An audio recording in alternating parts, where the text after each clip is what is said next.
kusika kakanizidwe Muvi Wachilungamo wafika isike kakanizidwe Malawi zikololembea Nigeria yonse zikomo Mabili migodi nganja nisije Kumananga nisawukira tichite salute ku dziko lathu lokongola la Malawi. Tikupatseni moni madera onse ndi zigawo zonse. Lero pa 13 February lachinayi tabwera ndi ludzu la mkuntho koma loyanjana kapena loyerekezera ndi kuyankhula kumene mtsogoleri wa dziko lino atachite mawa ku nyumba ya malamulo. Ife monga anthu kuti sinangobwera kudzangokhala dzina kungonjezera dzina mdziko muno la zipani ndi ntchito yathu ndi udindo wathu kumayang'anitsitsa kuti chilichonse chikuchitika mwa ndondomeko moyenerera komanso sichikungochitika popanda kupeza yankho. Pachifukwa ichi timaona ngati nchanzeru kuti apurezidenti a dziko lino asanayankhule mawa ku mtundu wa Malawi kudzera ku nyumba ya malamulo, ife tiyikepo mawu oti ngati nkotheka apurezidenti ayankhe mafunso amenewa, atsate ndondomeko zimenezo kapena apezeko ziganizo zina zothandiza kuti akamakapereka speech yawo ku nyumba ya malamulo amvenso kunena kuti zipani za dziko lino Amalawi akuti bwanji. Ndisanapitilire ndiyankhule mawu awo.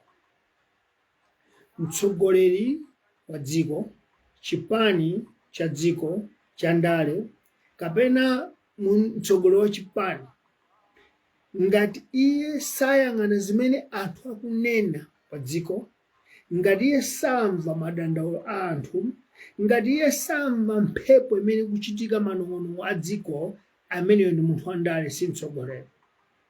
Chifukwa munthu wandale amalowa amayambitsa chipani ndi cholinga choti ndale zakezo akazikwaniritsa zimene akufunazo, chifukwa ndalezo nzoti akagwetsa akagoponde anzace akakole anthu ena iye akwaniritsa za kumtima kwace ndale zimenezo.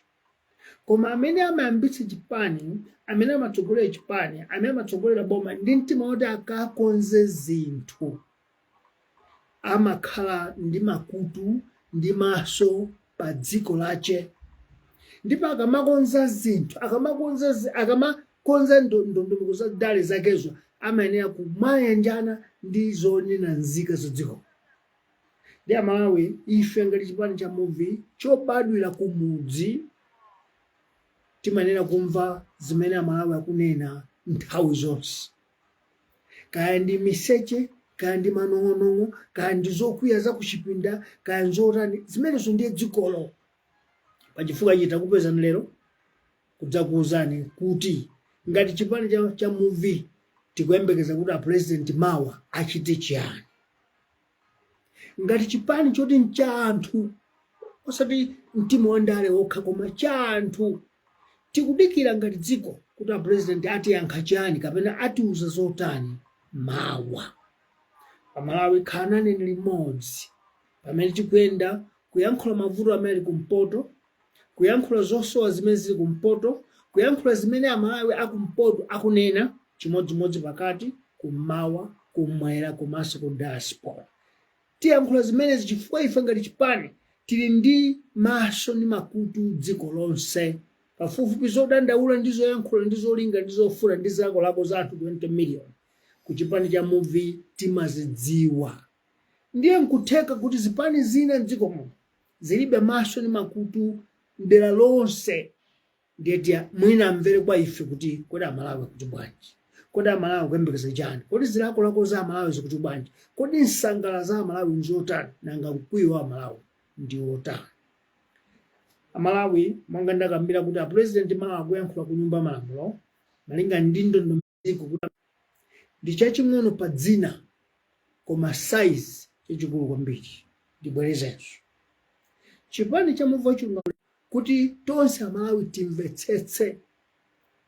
Chipani cha Muvi nchaching'ono pa dzina, nchaching'ono pa mayankhulidwe, koma ku saizi chachikulu kwambiri.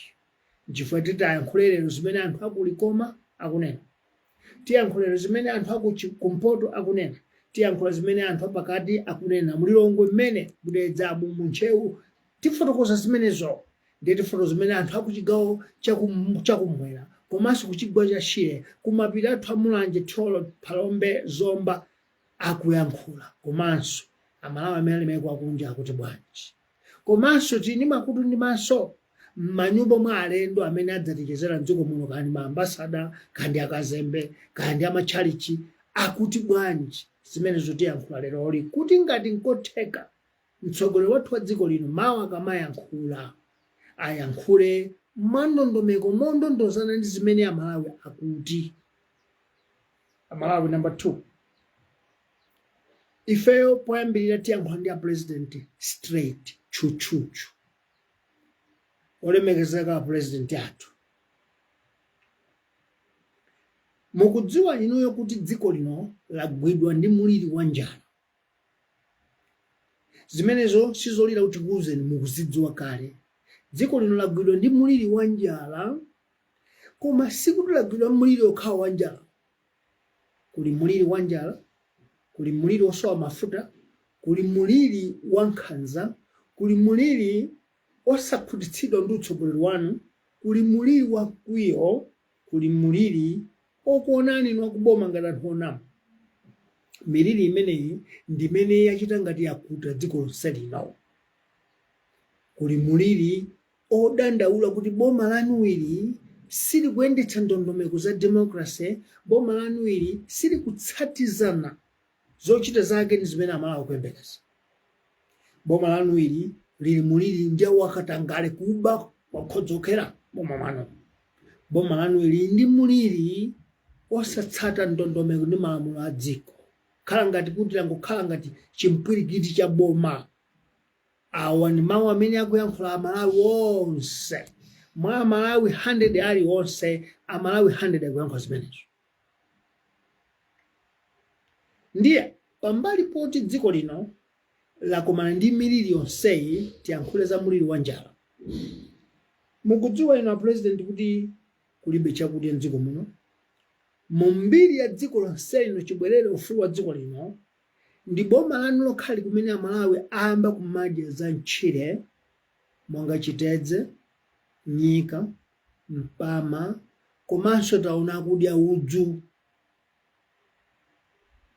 Kukamweta udzu uja ndikuyanika, ndikusinja, ndikumaphika ngati chakudya. Boma loyamba lanuli. Ndiye funso lathu likuti muwauza chiyani Amalawi mawa pa nkhani ya zakudya? Chifukwa boma lanu limati chimanga chilipo chambiri tigawe, koma mukugawa molakwika, chifukwa department ya NIFE siyo inagawa zakudya, department ya NIFE siyo inagawa fertilizer. Kogawa zimenezi ndi kampani ya boma ya Adimaki, koma mwa Adimaki mulibe chilichonse chokudya, kandi nyemba, kandi mbatata, kandi tomato, kandi chimanga, kandi ntedza, kulibe. Koma inu president mukayambira m'misonkhano mmauza anthu anu nduna zanu kuti tsegulani Adimaki. Munatero kuzingwangwa, munatero misonkhano yonse mmachita mmati chimanga chipezeke ku Adimaki. Funso limene president pamene mukuyankhula mawa mulikonze, muliyankhe kuti dziko likhale ndi chiyembekezo kuti mtsogoleri wa dziko wayankhula, papezeka yankho iyi kuti njala ithe. Number 2, ningoti number 3, president athu dziko lathu lili pa muliri wakusowa mafuta agalimoto, mafuta amitchini, mafuta amakina.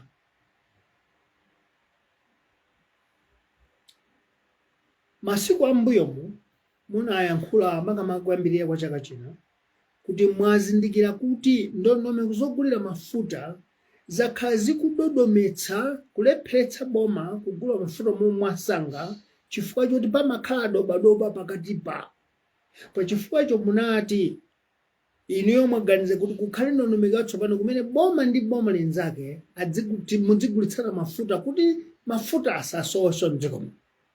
Unali mwezi wa January ndipo munatero kuti ngakhale tili pa ndondomeko yoti tisamayenda mayiko akunja kuti tisamale ndalama, koma ine mundilole ndipite ku Dubai ndikakambirane ndi boma la Dubai kuti boma langa la Malawi ndi la Dubai tidzigulitsana mafuta, tidzigula mafuta mwachidule kumeneko, ndipo Amalawi tidakulola munapita. Funso limene tinalolera president kuti muyankhe mawa pasona yanu nali nchifukwa chani mafuta akusowa be pakuti munagwirizana ndondomeko ya boma ku boma. President pali mphekesera zimene zikumveka kuti zonse munakamba za boma ku boma zija sizinali zoona. M'malo mwake anthu ogwira ntchito ku State House ayitenga ntchito imeneja ndi akugula mafuta aku Kenya kwa munthunso dobadoba yemweyo, komanso aku State House ngati akugula mafuta aliwo ndi adobadobaso. Tsopano funso loti muyankhe ku nyumba mamo kuti chona ndi chiti mugula ndi mafuta boma ku boma, kapena inali njira ina yongotizunguza kutizimbayitsa kudziko kuno, koma mmafuna anyamata anu aku State House adzigula mafuta kuti adzipezapo chiongola dzanja kapena cha nseri cha nthumba.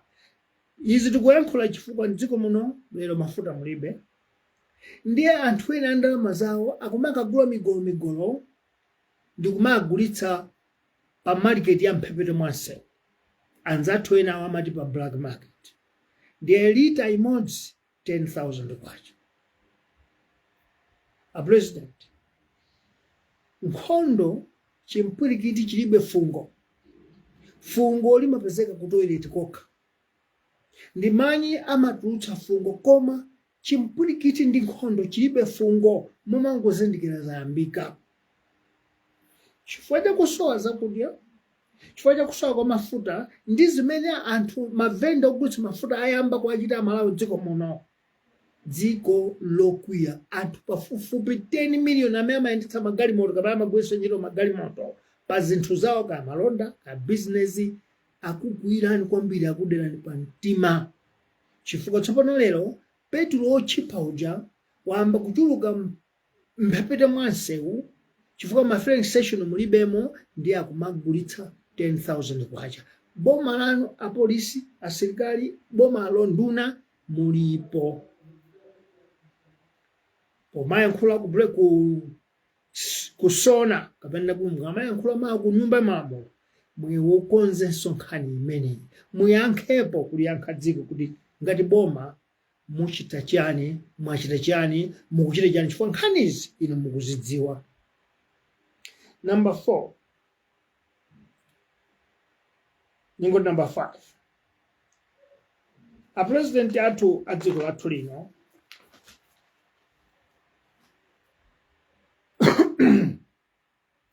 munayankhulapo kuti simukufuna wina aliyense afe ndi njala mdziko muno, ndipo munayankhulapo kuti inu mutumikirabe Amalawi angakhale azimane zenafe tikukuchitani chipongwe pamayankhulidwe, tikukunyozani, tikuti mwalephera, koma inu mutumikirabe Amalawi.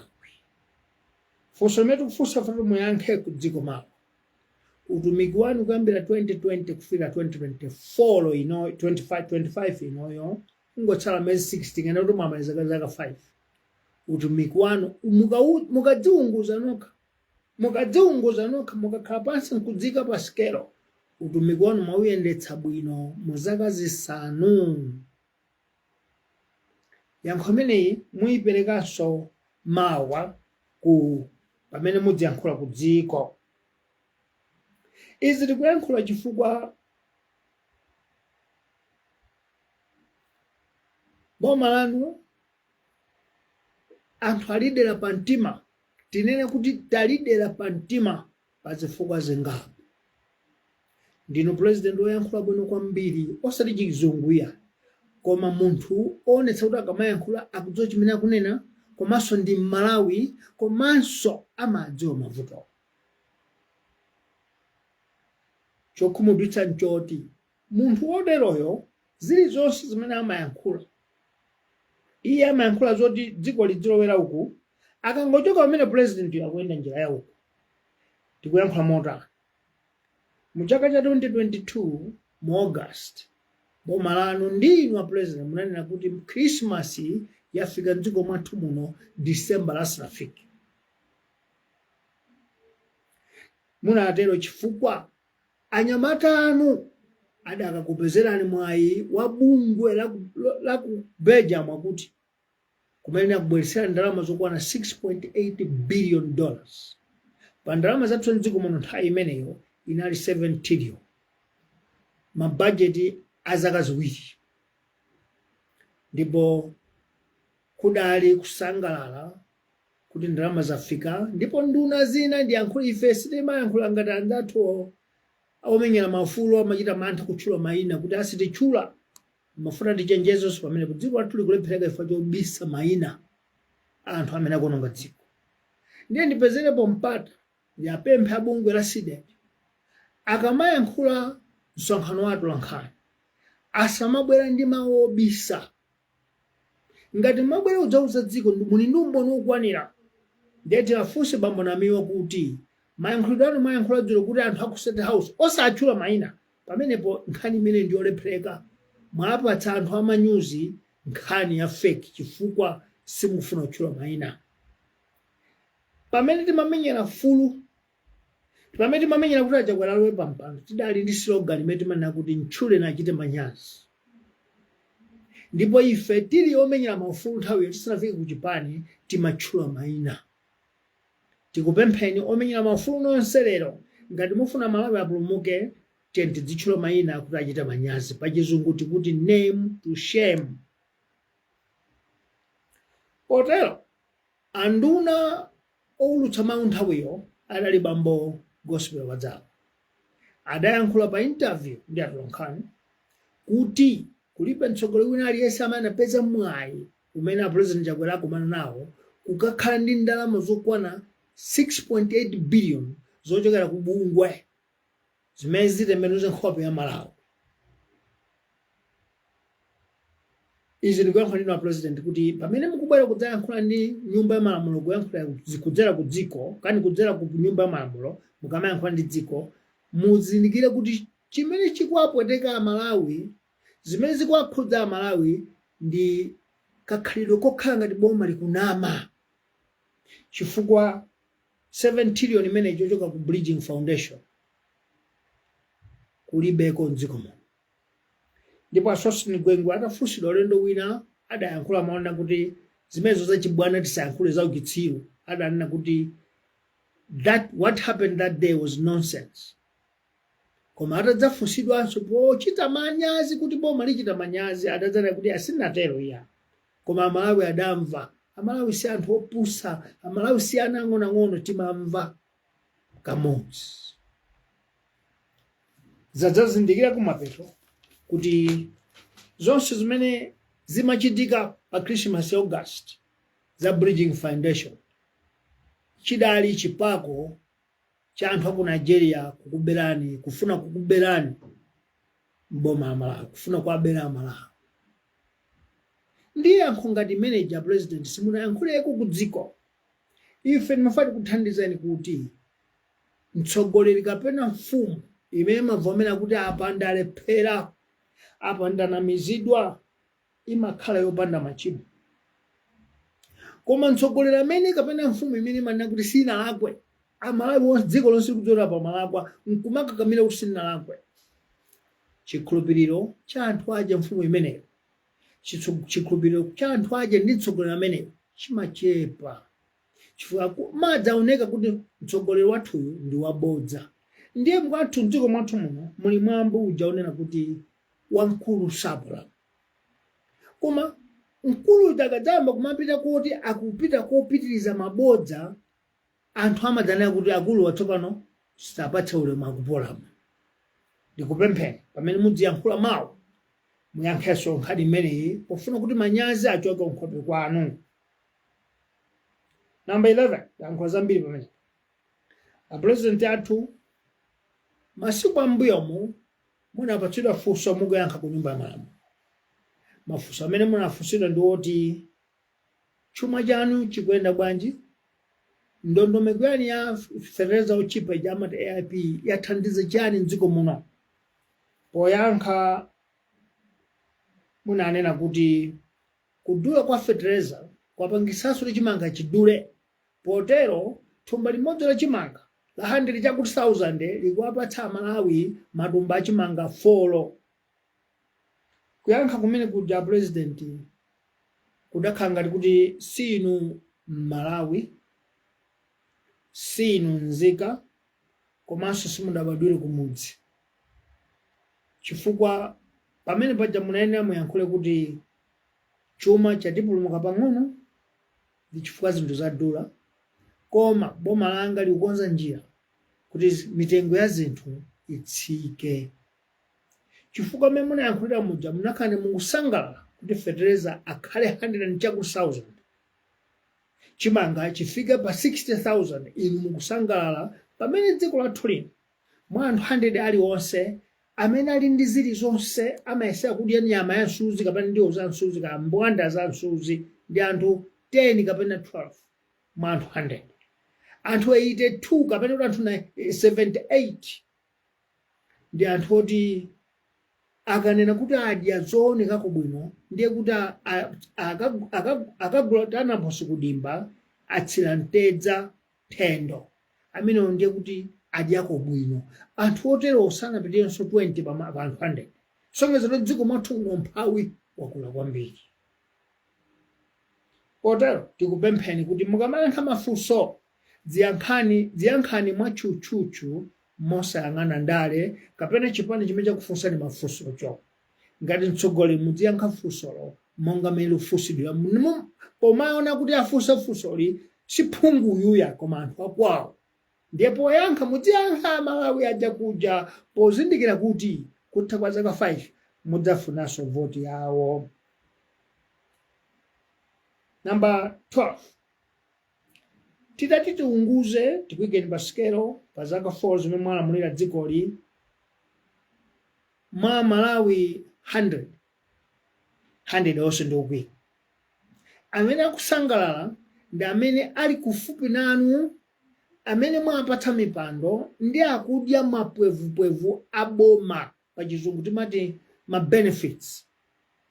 Amenewo akutha kuona dziko likwawo koma sangayankhule kuopa kuti achotsedwa ntchito. Ife amuvi pa dzina lathu timangonera chilungamo. Ndipo leroli pulisona yathu iyi khala kuti mawu ongokuthandizirani kuti mukamakayankhula mudziwe, timafuna kutsimikizirani kuti ngakhale ogwira ntchito kaya ndi nduna kaya ndi ma principal secretary kaya ndi ogwira ntchito state house akutha kuona kuti dziko likuyaka moto ili panjala, pa malamulidwe, pakayendetsedwe ka dziko, koma sangayankhule poopa kuti abudula memo umene akudya iwo amene. Kumapeto kwacheko amene akukhala ngati akunamizidwa ndi inu a president athu.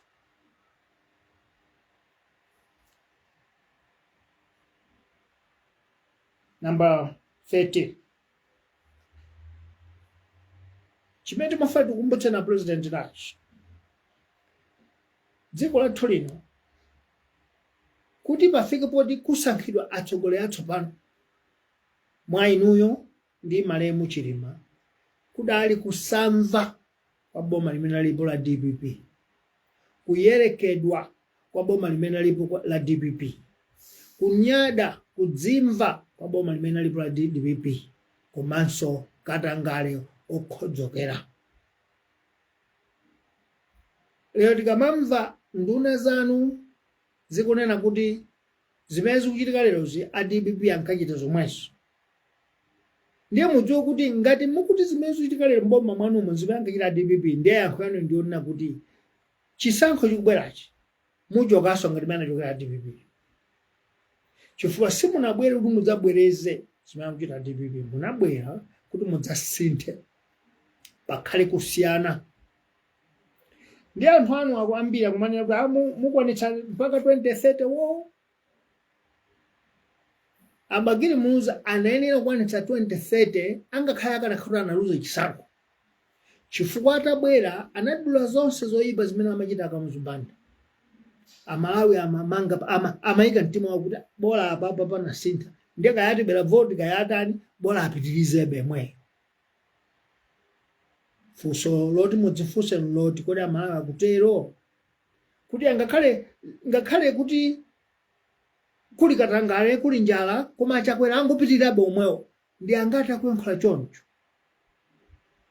pamaso panu aliyense akuza choncho koma kuseri sakuza nicho satero amauzana chilungamo kuti akuluwa abwana waagwa sakuona ndiye ife bola tidye.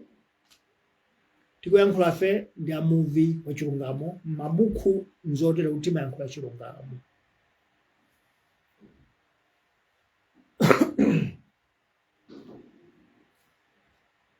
Number 40.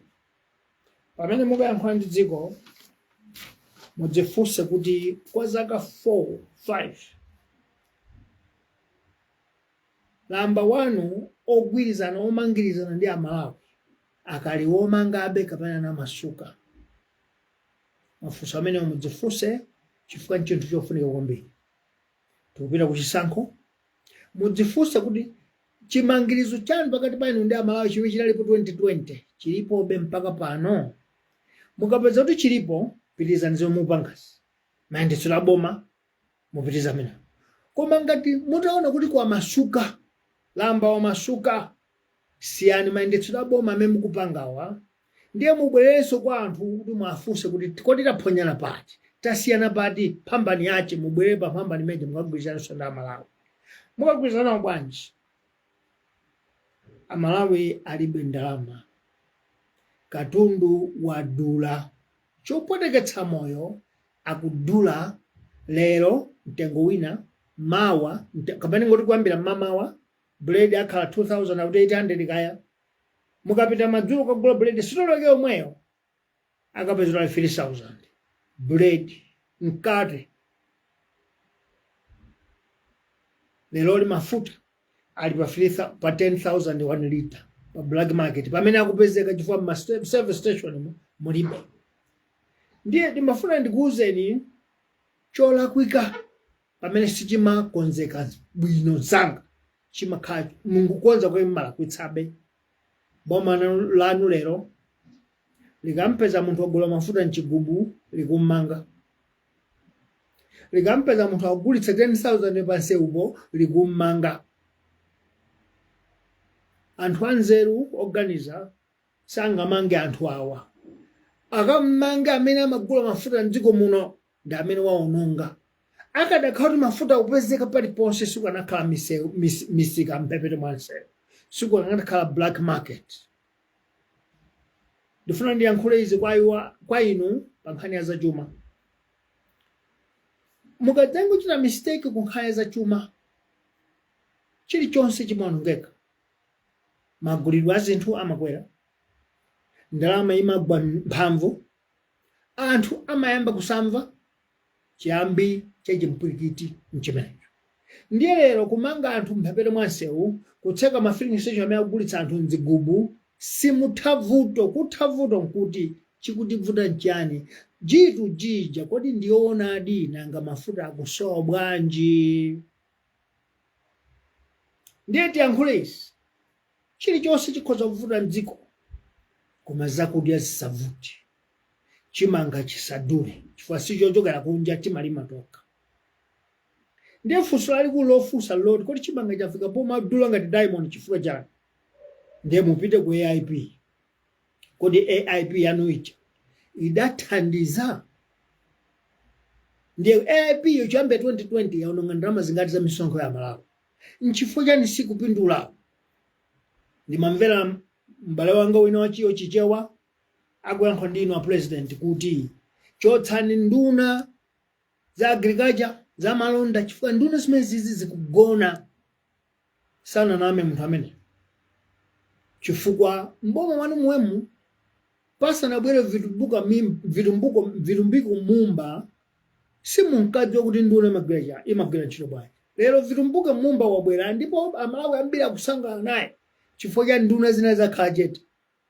Mesa nthawi yodzuka ndimene kuona kuti nzathu akuyenda nafe tiyende. tikang'anitsitsa ife simungathe kukonza misonkho kani simutha kutsitsa katundu mitengo yache chifukwa wakatundu yakuzani mukutitsekera kwacha mugwetsa tsiku ndi tsiku ndefe mukuona titani chifukwa tikukweza bread ndipo pa zimenezo amene akupambana ndi vitumbuko mumba yekha chifukwa iye amakafunsa kuti kodi anthu mukagwiritsa ntchito mota mukwamwetsa madzi amtundu wanji koma za malonda mulephera chifukwa olepherawo ndi inuyo ngati boma ndiye pamene mukuyankhula ndi dziko mawa president tayankhula kuti nkhani ya zachuma mupanga nayo bwanji tamva ripoti lina kuti munali musanayambe kuyankhula mawa munakomana ndi akuluakulu audziwa zachuma kumene mwafotokoza kuti ndondomeko zambiri zoti mukonza bwanji simukuzidziwa simukudziwa kuti mutani mwatodwa ndithu ndiye ife ngati chipani tikupatseni nzeru kuyembekeza kuti ndalama zichoka ku America ku Europe ku Asia kumeneko ndiye kudzinamiza ngati mtsogoleri wa dziko ngati boma chuma chathu chititha kuchita mmenuza muno potani choyamba mutseke dzibowo za ndalama za misonkho ya Malawi kuti salowe matumba mwa nduna zanu choyambirira chachiwiri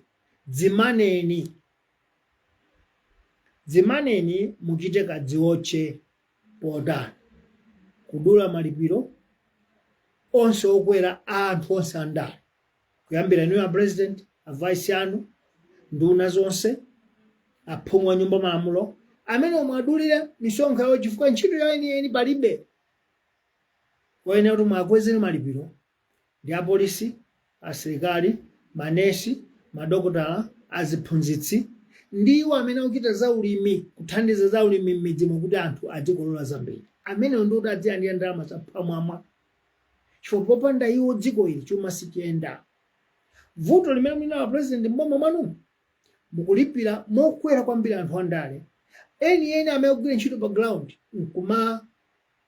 kumataya kumasiya pambali chuma cha Malawi chiyenda mutatsala ndobe ikwizo ndikupemphaninso ngati mukufuna kuti chuma chikwere mdziko muno mubwerere ku muvi wathu wamkuntho wa sabata yatha tidapereka kwa mfundo 13 zimene zitembenuze chuma chathuchi mwansanga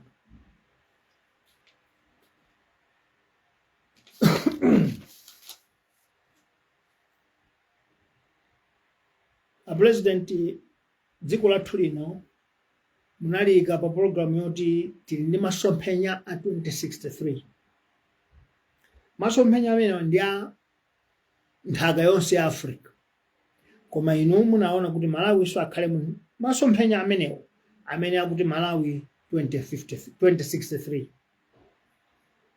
kuyang'anitsitsa mastepe amene mwayenda mitunda amene mwayenda mabazi amene mwayenda pa zaka 5 years ngakhale na Nzikambe ali ndi speed amathamanga kusonyeza kuti program ya 2063 yalephereka kapena tinene kuti zaka 5 izi tangotaya chifukwa sidadutse mu ndondomeko zimene ngakhale bungwe lathu muno la National Planning Commission likuvomereza potero panene okhala njira yoti tithamange kuti tikhale ngati kuti tagwirana nawo ma ndondomeko za 2063 koma mene zayendera zaka 5 izi 2063 tisiye sithekanso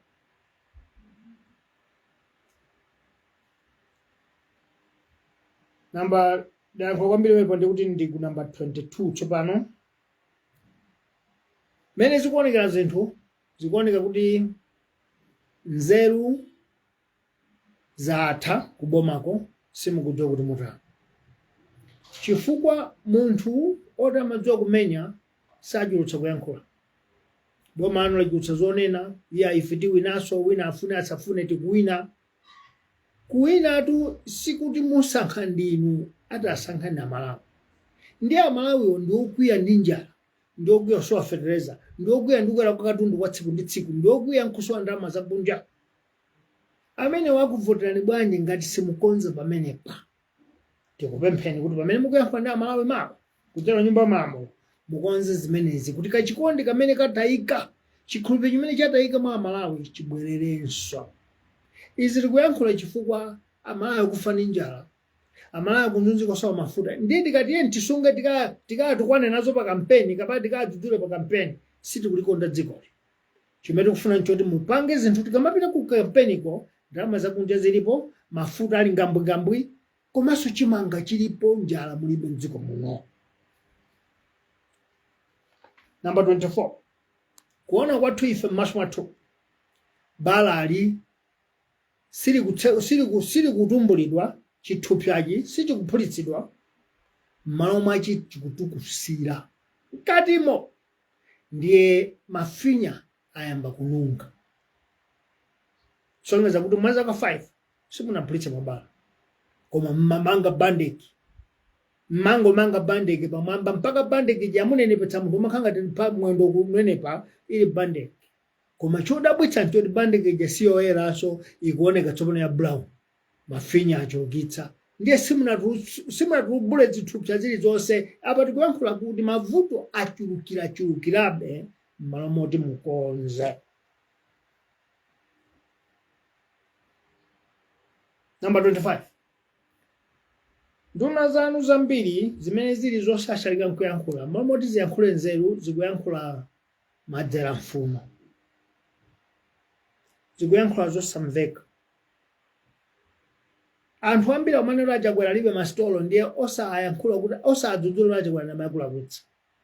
Ndimafuna ndikuwuza na president kuti mawu amenewa analepheretsa abagiri mluzi kuyimanso kachitatu. Fuenawonso ankana kuti ndi masitolo ine. Tikonze pamenepo. Mukasankhidwa kukhala mtsogoleri wa dziko, mumayenera kuyang'ana chitetezo cha dziko, chuma cha dziko, demokrasi ya dziko, miyoyo ya nzika zanu. Ndiye china yake chikamapindika uko, mukulephera kuchikonza osadatosa kuti ine ndini masitolo kuyankhula kumene kumkwa chipongwe kwa Amalawi. Chifukwa wandale wina akuza ndicho kanipo tikhale tikonze zimenezo. Chipupempheni pamenepo kuti achenjezeni anduna anu adziyankhula, nduna zanu muzidziyankhula moganiza kuti amene akuyankhulirawo ndi anthu sizilombo.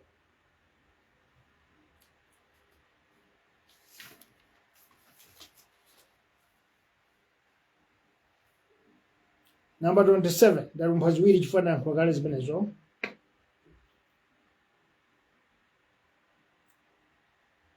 Ningoti tilumphe tipite ku number 28. A president athu mwezi wapita ngati si kumapeto kwa December, dziko lino Amalawi onse anadzidzimuka, ananthunthumira atamva ndi kuona nduna zolusa mawu bambo Moses Kunkuyu akulandira chithunzi chibitchwale choyikapo mapu athu Amalawi, koma mbali imodzi ya dziko lathuli itadulidwa, nyanja ya Lake Malawi. Kuyambira mwezi umenewo Amalawi akhala kuyankhula, ndipo inu mukudziwa, ndipo nkhani yakupeza chifukwa inu mtsogoleri wa dziko palibe chimachitika mdziko muno osadziwa. Munazidziwa kuti Amalawi akudandaula nkhani ya nyanja. Funso lathu likuti chakulimbitsani mtima kuti mukhale chete ngati mtsogoleri wa dziko osayankha Amalawi nchiyani? Pachifukwa icho tikupempha mukamayankhula mawu nkhani ya nyanja muyifotokoze mwatchutchutchu ndipo mwachindunji kuti Amalawi amvetsetse kuti kapena Tanzania angolakwitsa kulemba malire molakwika, kapena Moses Kunkuyu mene amalande chithunzi chisadaone kuti nyanja yadulidwa, nanga ngati ali kuti adulidwadi anavomera zimenezo ndani chifukwa chani? Kukhalanso chete kwa inu osayankha chilichonse pa msonkhano wanu womawa kuwapatsa Amalawi chithunzi choyipa chimene chili kale choyipa kale pa zimene mwachita zaka 5.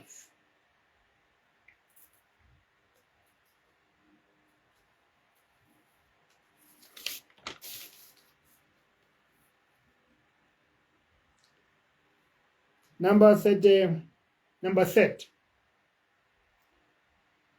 Ife timafuna kupemphani kuti ngati muli ndi mtima ofuna kukonza chuma, mutu wake wa nkhani wokonza chuma munene kuti kudzimana kadziotche recovery economic recovery project kapena plan. Kadziotche kudzimana economic recovery plan. kapena project muyambire pamene chuma chitemenuka apapo tathana na president koma tsopano pano fati yankhule ndi zipani zonse za ndale mdziko mwathu muno komanso tiyankhule ndi akuluakulu a democracy ndi atchula mayina akuluakulu achawo apa tifuna tiyankhule ndi wamkulu Admiral Kamulepo Kaluwa ndiye mwini veteran wa democracy mdziko muno. Tiyankhule ndi apresident akale abagiri munosi ndiye eniwo ache machampion a democracy mdziko muno. Tiyankhule ndi Enoch Chihana chifukwa ndiye tate wawo ndiye anali champion wa democracy mdziko muno. Ndiye tiyankhulenso ndi amalawi nonse 20 million. Ndipempheso ndiyankhule ndi anthu azamalamulo, maloya, makhoti komanso mabungwe amene si aboma ndino achinyamata democratic forces ya yomenyera mafulu mdziko muno. Democracy yathu yatha zaka 30 tsopano. Koma ngakhale democracy yathu yatha 30 zisankho zitatu zachitika pakatizi nambala ya anthu ovota yakhala ili imodzi yokha.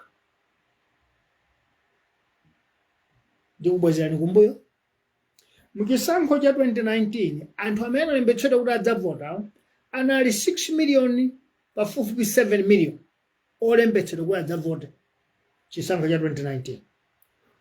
Okalowa ku ballot kukavota anapezeka kuti anali 5 million chakuti chifukwa cha zina zochitika mavoto oding'ambidwa ena sanapite kukavota 5 million dziko la anthu 20 million.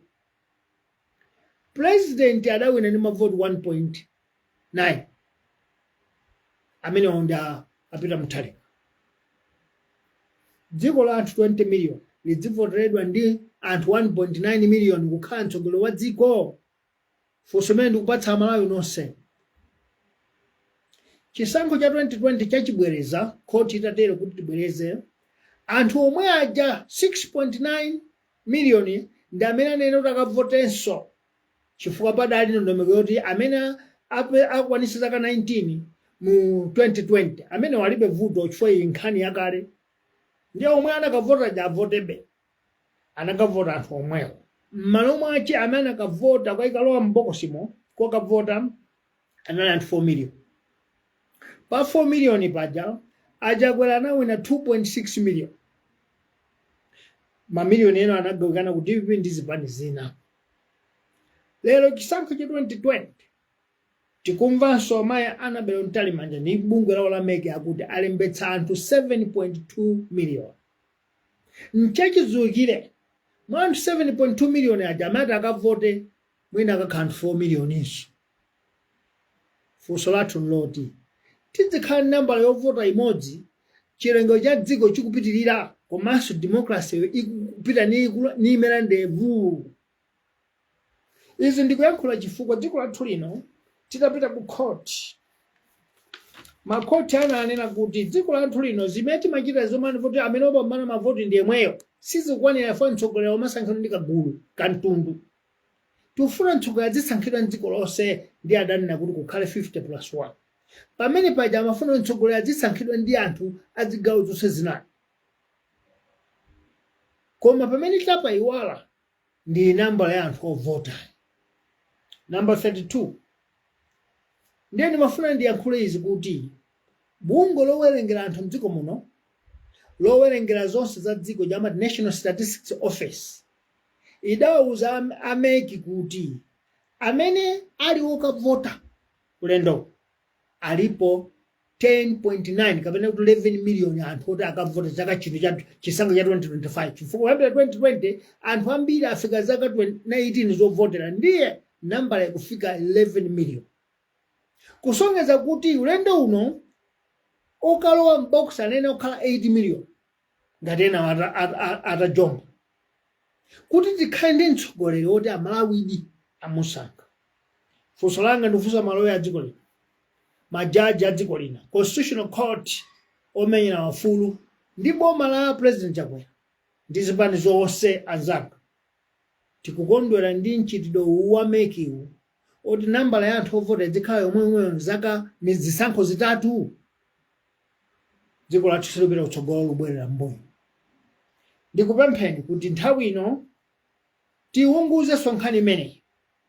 Ife timati kukhale kulembetsanso kachiwiri apo iyayi kukhale kuonjezera kuti anthu 3.7 amene sanalembetsewo akalembetse kuti nambala imene atipatsa NCAR National Statistics Office ikwaniritsidwe. Mwina tikhale ndi anthu okuvota 10 million ndiye tidzikasankha mtsogoleri wa dziko akhala woti mtsogoleri osankhidwadi ndi amalawi onse komanso nambala yomweyo kuibwereza zisankho zitatu pamenepo democracy tikuyichita chipongwe. Pamene kumaliza number 36 ndimafuna ndipemphe dziko lonse amalawi mavuto ali mdziko muno achulukitsa. Chipani cha Malawi Party chachepa nawo. Mavuto ali mdziko muno achakwera achepa nawo. Ndipemphe zipani zonse zazikulu zazing'ono zomwe chifukwa zinazi nzazikulu pa dzina koma pa size nzazing'ono, zinazi nzazing'ono pa dzina koma pa size nzazikulu. Nthawi ino tiyeni tithandizane nawo achakwera tialangize alephere okha kuti chuma chitembenuke tisaphe miyoyo ya anthu ambiri asadzimangirire. Tatereni. Ndiye ife a Muvi tidayambirira tapatsa mfundo 13 achakwera ndi boma lawo. Zili kwa iwo kutsatira kapena ayi. Inunso azipani zina tadzukani mwayankhule kuti chuma ichi chifuna kutembenuka kwache mutere. Mfundo zimene mazidziwazo chifukwa Malawi wafika pa kunsira munthu mmodzi akuzunzika ndi Amalawi ngati mene uli udzu njovu zikamamenyana. Ndipemphe kwa zipani zonse mabungwe tatiye ndi athandiza boma ili akonze zinthu zimene zaonongeka kuti tinsamale m'Malawi kumudzi. Fotikanena kuti sasa tisathandize tikupha munthu wakumudzi udzu ukungofa uko zinthu kulephera ndi njovu zikulu zili kunja kuno. Timafuna tiyankho zimenezi kuti a President Chakwera aumve uthenga ulero akamalemba speech yokayankhula mawu akakhudzeko zili umuzi nazitsatira kuti Amalawi mwina atembenuka maganizidwe kuti apano amba kukonza zinthu atiyeni apatse nthawi kapena iye zinthu zikusintha kapena tiyembekeza kusintha. Koma Amalawi asakhale kukwiya tsiku ndi tsiku akamamva chinthu kutsonya. Kumapeto kwenikweni tiafunire anamfedwa wa Machilima zabwino kuti anakhazikitsa bungwe loti amunawo asadzaiwalike chifukwa anali munthu wamasomphenya. Tikuyamikeni mama chifukwa cha zimenezo. Koma ndimafuna tipemphe kuti nthawi zina mukhala simunakhutitsidwe ndi china chilichonse manga chokhuza imfa ya amunanu mudzuke ndi kuyankhula. Osayankhula mobzimbaitsa imeneja ndi imfa amunanu simudzaonanso. Ngati simukwanitsire nkusakhutitsidwa yankhulani ndithu ndipo mpite m'malo mwene ukapereka kuti ine sinakhutitsidwe ndi izi ndifuna nditamvetsera munango afa bwanji. Chipchokoza President Chakwera kuti munthu akapezeka kumaloko atakuyitanani utsogolere undu umene. Amalawi Mulungu adalitse tonse atipatse nzeru ndi masomphenya oyang'ana kuti pamene tidzikavota 2025 iyi tidzikayang'anitsitsa kuti kufuna Malawi apite kuti tikuyembekeza Malawi wotani. Ineyo amene ndikuyankhulani ndi amene ndili mtsogoleri wa chipani cha mkuntho cha Muvi. Mukhale tsiku lopambana. Tiafunira President athu kukhala mayankho. Zikomo kwambiri.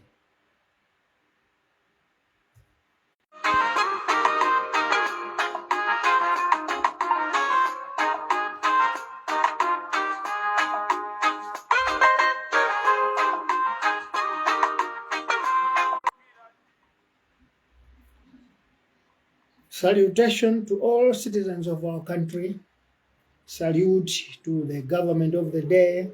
Salute to all political parties in this country. Salute to our freedom fighters, the democratic forces of our nation. Today is 13th February, Thursday, 2025. As a political party, number 14, we decided to bring a persona address to the president of this country. Tomorrow, the president of the country will address the nation through the House of Parliament. And as a 14th political party, we decided that we should give some insights, remind the president, or give him some additives, so that whenever he addresses the nation, he can be able to know what to address to the nation. In other words, we want to give the president the concerns, grievances, and give him the outlook of the nation at the present moment. Fellow citizens, as the president speaks or addresses or gives SONA is a State of the Nation address tomorrow, Muvi Wachilungamo would like to make contributions so that at least the president will be able to address these issues tomorrow. Number one, as a political party that is small in name but larger in size, would like to address the president to tackle or answer the following questions of great national concern. Number two, Your Excellency, apart from the visible hunger affecting this country, what action is your government making to end acute shortage of food in our country? What action? What measures have you put in place to end the acute shortage of food in our nation? Number three, Your Excellency, this country has been faced by acute shortage of fuel, and your government has been blaming the laid down procedures through PPDF, through Nokima, through Mela. You have blamed them because you said middlemen had blackmailed the system. Now you opted for G2G option or program, whereby government must buy from another government.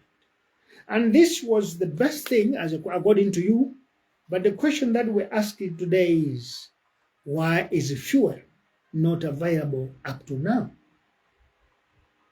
Because, number four,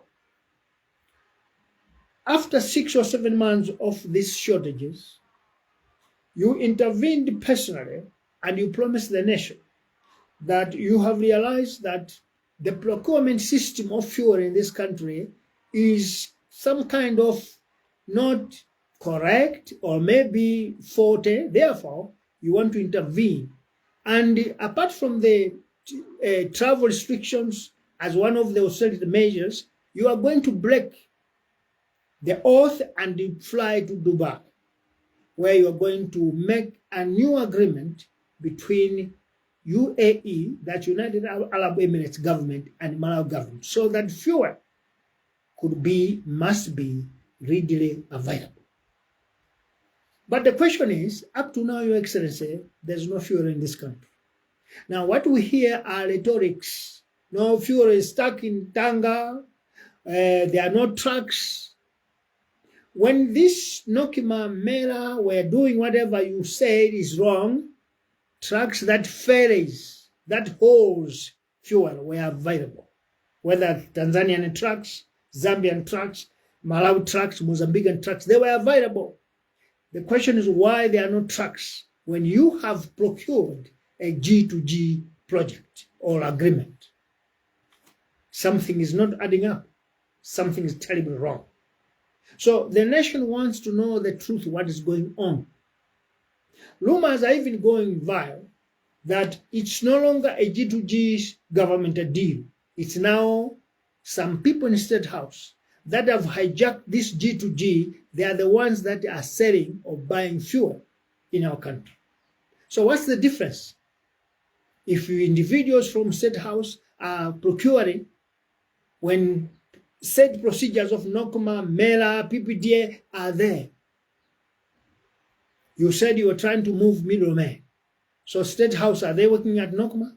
State House officials, are they working at Mela? Are they not middlemen? You need to address this, Your Excellency, tomorrow. Number 5. You all remember, we all remember that you said this is the moment of austerity measures, whereby public expenditure must be trimmed or reduced. But, Your Excellency, you remember that there's a lot of trouble by officials in the government. Now they don't even announce. You just hear that minister was receiving a map in Dar es Salaam. How he went there, the country don't know. Ministers in South Africa is deliberating with minors. But you have imposed travel ban to your ministers. The question is, are you deceiving the public? Or austerity measures are working? Are these important trips where a minister is going to receive a map of a reduced scale of our size of our country? Or is this the time that the minister should go to South Africa and negotiate on the payments of mine workers? Is the money of TABA employees not in the country already? Because what we know, former President Joyce Band told us that the money for the miners, pensioners, or whatever compensations, it's already in the country. And when Ms. Joyce Band won government, she was going to distribute that money to the rightful owners. So why is the minister back in South Africa to negotiate for what? In this austerity measures time.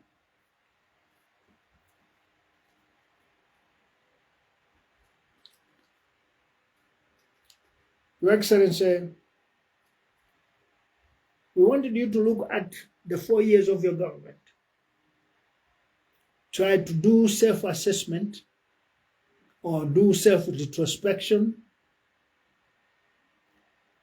If you can be told from me, I will tell you that from 2020, or let me say from 2019 to 2020, 88 citizens of this country were your best friends, citizens that loved you, liked you, wanted you to be the president. I want you to do the same survey today. The same number. Is it still loving you, liking you, and want you to continue being a president? If not, why? The answer is really available and visible. The country is angry. The country is upset because from day one of your government, the country has not been running properly, economically, socially, even politically.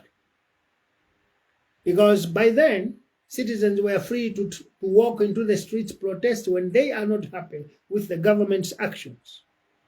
When you came in, you bar them on. And you don't bar them through police, you bar them through gangsters. As if our country is now a mob state. Police don't have power, individuals have power. That is one of the reasons. Secondly, this country is suffering, is starving, there's no food. Yet maize is grown in our country. Thirdly, the same practice that made Malawians to remove DPP from power are now tripling or multiplying under your government. Those are some of the things that make Malawians want to be happy with you. So, if you are a leader who listens to people, this is the time of trying to reflect and make amends. Because 6 months to go into elections. We are saying this because your government, if we are to be honest with you, has been a government of rhetorics. If you remember in 2022, in August, you said Christmas has come earlier in Malawi because a new foundation from Belgium brought into your government 6.8 billion US dollars, which was about 7 trillion kwacha. Later on, we discovered that it was 419 scam, Nigerian scam. These guys wanted to scam you or your government. Nothing tangible came around. And the Minister of Trade today, Mr. Sosni Gwengwe, said that whatever happened on that day was nonsense. Secondly, you introduced AIP with an intention that there should be food security in this country. You must end hunger, but now it's 5 years. Hunger, instead of ending or going to an end, it's multiplying, has multiplied, and the country is in acute shortage. We don't have maize. If it's available, it's impossible to get because the money demanded, no citizen has it. As I speak to you, a bag of maize, 50 kg, which was 60,000 a week or two ago, is now somewhere in other parts, 80,000 kwacha. Your Excellency, you may also need to know that prices of commodities, the produce in the shops, it does not matter whether it's from vendors, trading centers, recognized shops, ShopRite, one cannot afford. And looking at our economy, no one can manage. As we speak, I heard from somebody that is who said that a chicken, a local chicken, was 3,000 in 2020. Today is 13,000. Fuel in service stations is not available, but on the street is there in abundance. And you know what is more disappointing? 1 liter is going at 10,000 kwacha. And you need to know this is what is called crisis. And if you want to fix a crisis like this, there's a lot of violence that takes place. There's a lot of damage that takes place because people are used to do black market. When you're trying to normalize, nobody will follow you. For example, I'm told the one American dollar today is sold at 4,000 kwacha, $1. Meaning, if you want to get $1,000, you need to have 4 million kwacha. Yet this country don't have a dock, a coast. Everything comes by head, that is through trucks or railway line. Meaning we have to use dollars to get products or raw materials, whatever. It tells that our economy has collapsed. Because if the exchange rate with the money that is the only way of production, of imports, then we must know that our economy has collapsed. It is our appeal that as you address the nation tomorrow, fix this, or else address the nation on what measures are you going to use in order to fix this mess, because this is a mess. Our country is in a mess. Politically, it is in a mess. Economically, it is in a mess. Social welfare-wise, it is in a mess. There is need for an urgent and emergency action.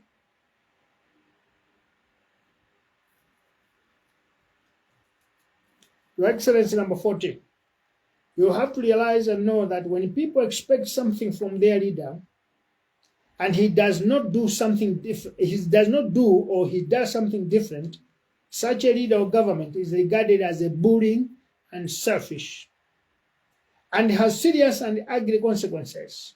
Perhaps you will wonder why the country is upset and angry with you.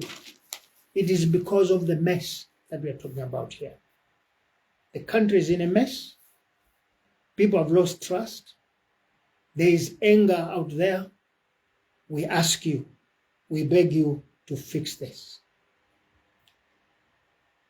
6 months towards the end of your first term, the country from south, center, north, and east is very much angry with your leadership and government.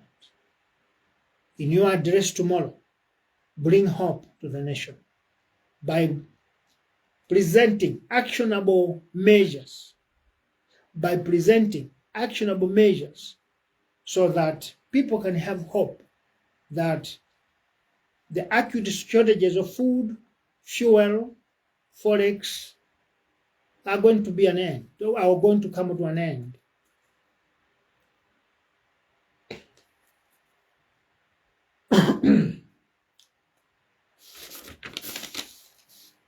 Your Excellency, this country has an agenda. We call it Malawi 2063. It is as well an agenda for African Union, African Agenda Vision 2063, and it began in 2020. According to National Planning Commission, we need to move in phases of 10 years, 10 years, 10 years. 5 years has passed. If we try to measure the aspects of development or aligning up with the project of 2063, we can say that we are behind, or we haven't started at all.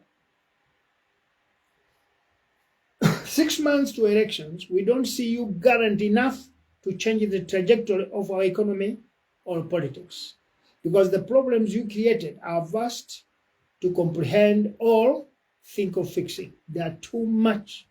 There's a lot of problem and few solutions, or no solutions at all. This is why we are saying in your address tomorrow, bring actionable solutions, short term, medium term, and long term.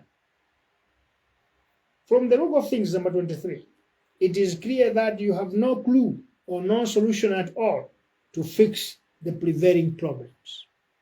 This is why we came as a 14th political party to give you some insights on what you should touch as steps towards fixing the ailing and collapsing economy.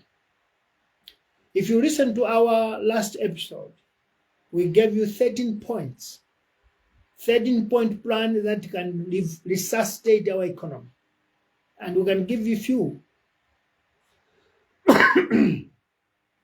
We should stop depending on aid, stop depending on begging, stop depending on borrowing. We should start resuscitating our economy using our domestic revenue. Now, our domestic revenue are taxes of citizens. And it's not enough to sustain the budget, sustain benefits and whatever. So as a matter of agency, we said this is the time to cut costs.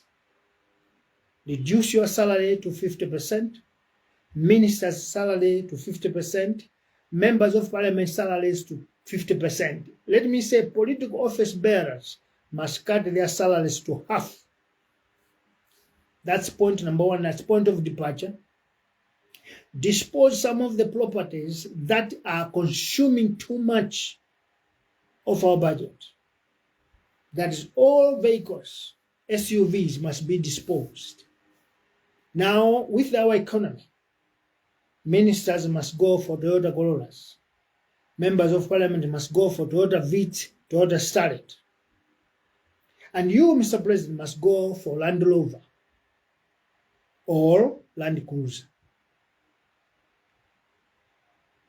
And there must be a ban, no purchases of vehicles again until elections.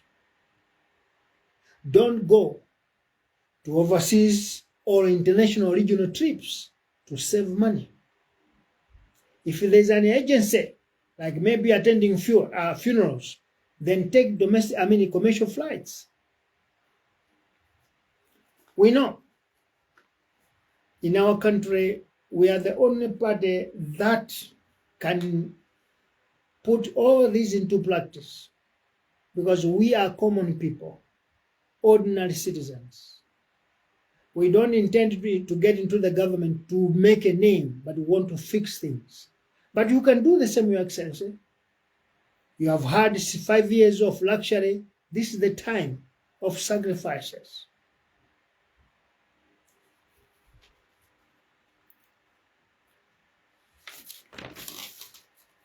Your Excellency, Some of your government ministers are saying you don't have shops, you don't own any shop, you're not a businessman, you're just a president. I want to give you a warning. This is what made former President Bagirmus not to run for third term, because that was the language he used, telling people when things were going up in shops. He said he doesn't have a shop, he doesn't own a store. And Malawans were angry because he was the president of the country. And in this case, or in your case, you need to know that when you are a president, you control the economy, you control politics, and you control social welfare of people. So if you say one part of it you are not involved, then you are not a leader. Because a leader is in charge of all government, country, national, or people's transactions. Therefore, for businesses to hike prices, there's something wrong in the government. What is it? You are devaluing the kwacha. So, in as far as the currency is devalued now and again, commodity prices will always go up. And you cannot question traders or business people, because they will tell you that we are facing havoc to import raw materials. Therefore, it's time you stand up and start fixing things. Now, we want to appeal to your government. You talked about sacking ministers somewhere where, was it in there was somewhere where you want that you're going to be sacking ministers or dismiss ministers who don't function. I was listening to another audio from one friend of mine, a brother in Chichewa.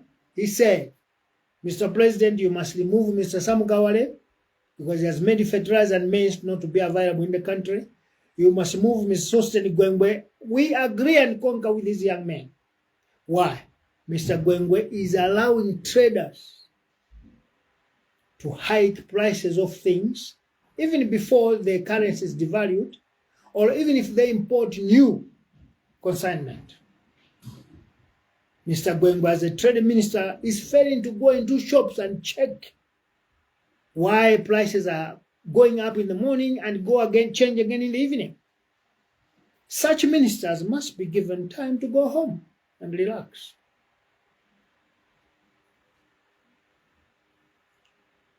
Your Excellency, number 27, your government is failing to accept or concede failing to manage economy. So it's time you stand up and say, you take responsibility. And from now, after taking responsibility, start fixing. Because you cannot fix if you don't accept that you have failed. First agree that you made a mistake, you failed, then you can start fixing.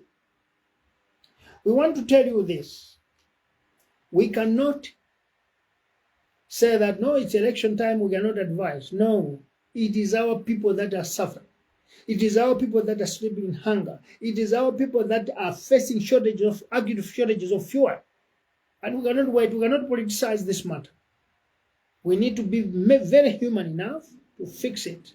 Therefore, if you need help, this is the time. And I want to appeal on number 28. Political parties, economists, scientists, thinkers, think tanks. This is the moment that we should help President Chakwera to fix the economy. This situation is not individualistic now. It's a collective situation that needs solution for both of us. Therefore, we need to help. In our case, we gave already our assistance, 13-point plan. If you follow them, the economy will turn around so quickly.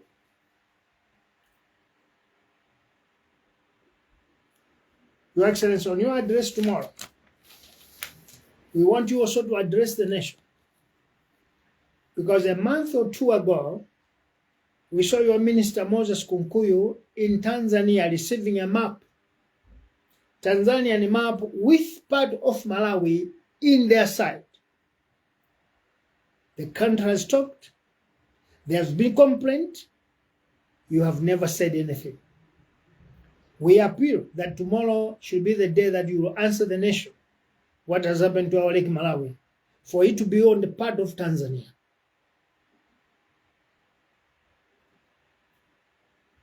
Number 30. This one is not going to you, Your Excellency. This one is going to the nation, starting with veterans of democracy, religious organizations, political parties, civil society organizations, democratic forces, freedom fighters, and individually, let me point out special people. Admiral Kamlepo Kalua. I'm saying Admiral because Kamlepo Kalua is a commander who navigated the seas of dictatorship. So he is an admiral because he managed to bring about democracy in this country.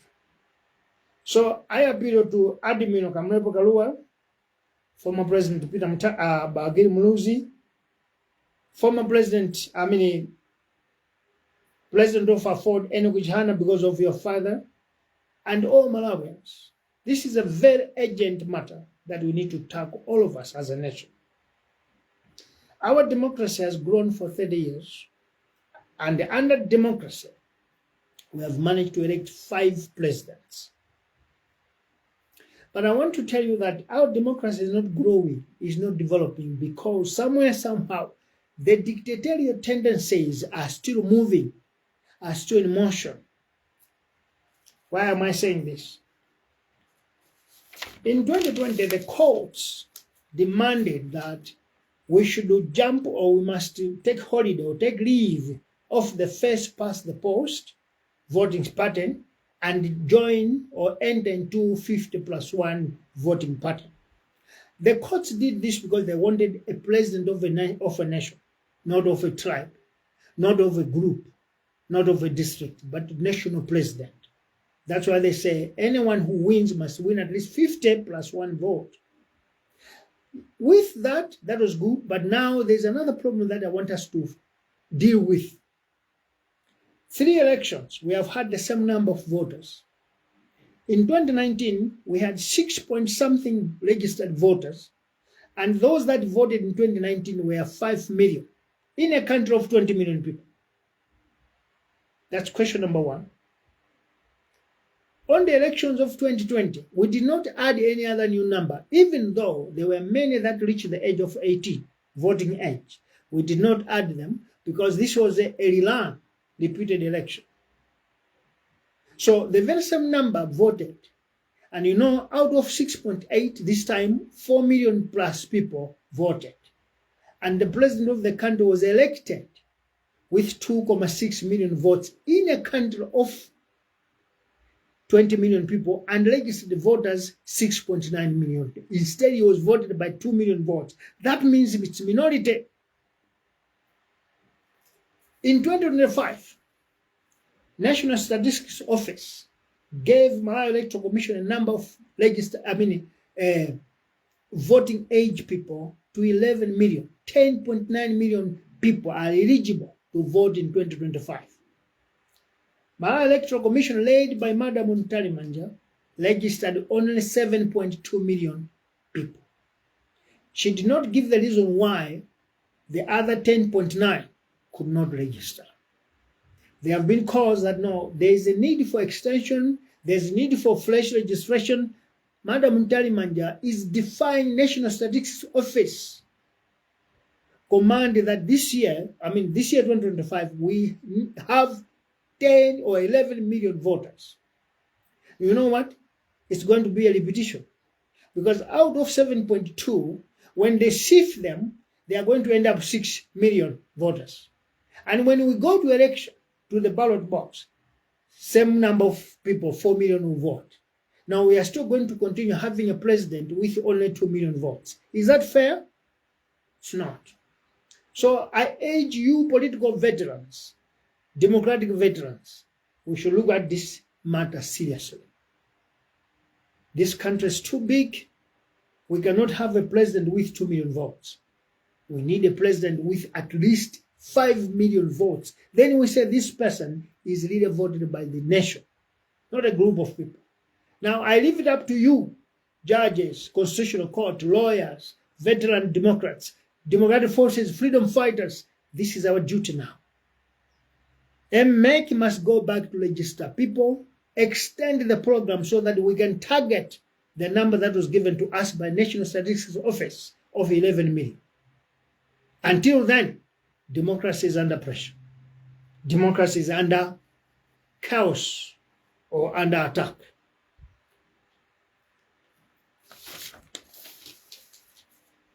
Lastly,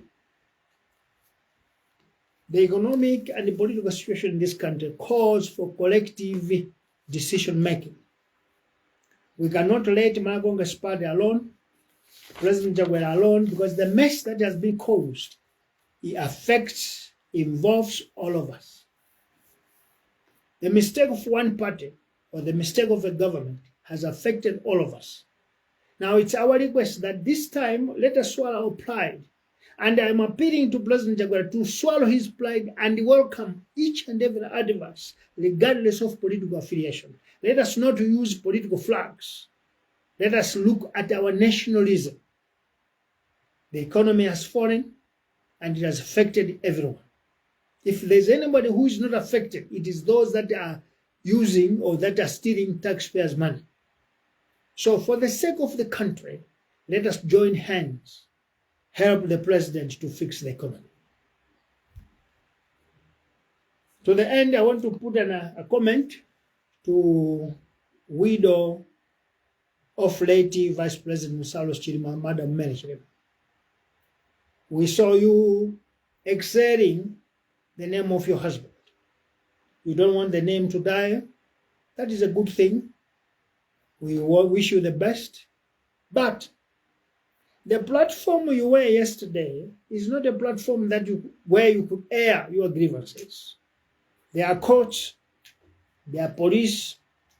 If the courts in the country and in the police are not working, you are liable to go to African Union to seek answers, because you said yesterday that you cannot comprehend what happened 24 hours of the death of your husband, meaning there are unanswered questions in you. You are addressing the president, he cannot give you the answer because to him the case is closed. So if you are not answered, you are not satisfied, take it further. That is the advice we wanted to say. Fellow Malawians, in 6 months' time we are going to vote. Let us be intelligent enough. Let us be vigilant enough to go and choose the future. Let us not choose the past, because the past is gone, it will never come back. Let us choose the future.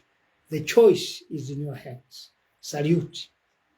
May God bless this beautiful nation and you all, so that we meet at the ballot in September 16, so that we can save our nation from destruction, from collapse, and from no recognition. It's time.